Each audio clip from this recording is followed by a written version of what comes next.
اللہ کے نام سے شروع جو نہایت رحم فرمانے والا بہت مہربان ہے۔ الف لام میم، یہ خاص کتاب جس کے کلام الہی ہونے میں کوئی شک نہیں،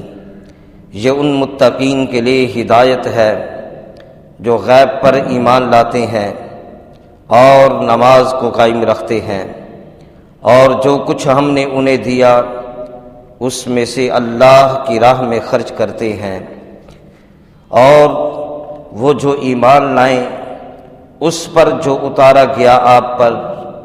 اور جو اتارا گیا آپ سے پہلے،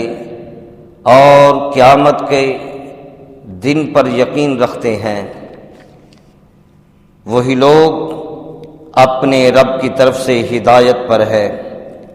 وہی فلاح حاصل کرنے والے ہیں۔ بے شک جنہوں نے کفر کیا برابر ہے ان پر آپ انہیں ڈرائیں یا نہ ڈرائیں، وہ ایمان نہیں لائیں گے۔ اللہ تعالیٰ نے ان کے دلوں اور کانوں پر مہر لگا دی اور ان کی آنکھوں پر پردہ ہے، اور ان کے لیے بڑا سخت عذاب ہے۔